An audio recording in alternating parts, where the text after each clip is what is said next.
আসসালামু আলাইকুম। জামের কিন্তু এখন একটা হট সিজন চলতেছে, তো জামটা অ্যাভেলেবেল পাওয়া যায়, কালো জাম। তো আজকে আমি আপনাদেরকে জাম দিয়ে স্পেশাল একটা রেসিপি দেখাবো। এটা খুবই দুর্দান্ত মজা এবং গরমের জন্য বেস্ট একটি ড্রিঙ্কস। সো দেরি না করে শুরু করছি আজকের ভিডিও। আমি এখানে 300 গ্রাম জাম নিয়েছি।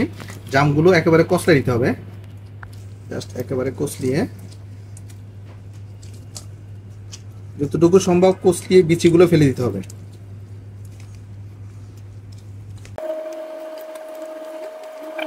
দেখেন আমি জামগুলো অলরেডি বিচিগুলো আলাদা করে ফেলেছি এবং জামগুলো থেতলিয়ে নিয়েছি। এখন নেক্সট স্টেপটা দেখাচ্ছি। আমি এখানে 200 গ্রাম দই দিচ্ছি। এটা ছিল মিষ্টি দই, আপনারা চাইলে টক দই দিতে পারেন।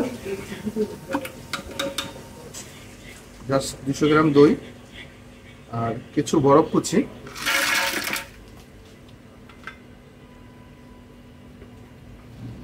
আর আমি জাম নিয়েছি টোটাল 300 গ্রাম, তার ভিতরে অর্ধেক দিচ্ছি এখানে।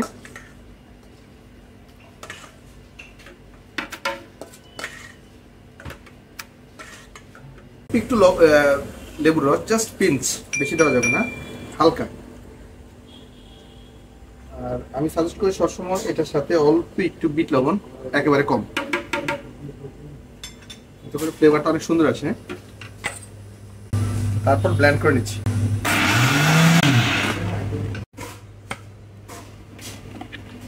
ওয়াও, ফ্লেভারটা যা হয়েছে না! এটাকে যদি আমি বলি, এটা হচ্ছে সহজ ভাষায় বেরি স্মুথি, বেরি ইয়োগার্ট স্মুথি। এটা কিন্তু খুবই চমৎকার এবং হেলদি একটা ড্রিঙ্কস। তারপর নেক্সটে বাকি যে জামগুলো ছিল সেগুলো দিচ্ছি। এখানে প্রায় 150 গ্রামের মতো জাম আছে।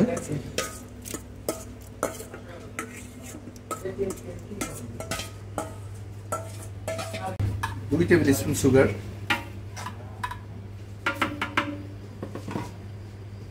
অল্প একটু আইস, আর একটু লেবু।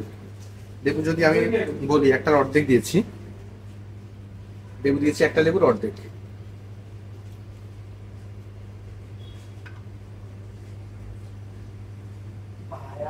আর হালকা একটু বিট লবণ। এখন আমি এটা ব্লেন্ড করে নিচ্ছি। আমি তারপর জামের নিচেরগুলো একটা গ্লাসে নিয়ে নিচ্ছি।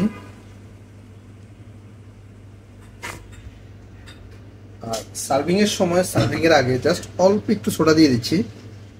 সোডাটা বেশি দেওয়া যাবে না, এতে করে সুগার নষ্ট হয়ে যাবে। ব্যাস। আপনারা চাইলে এখানে স্প্রাইটও ব্যবহার করতে পারেন, সেক্ষেত্রে সুগারটা একটু বেশি লাগবে।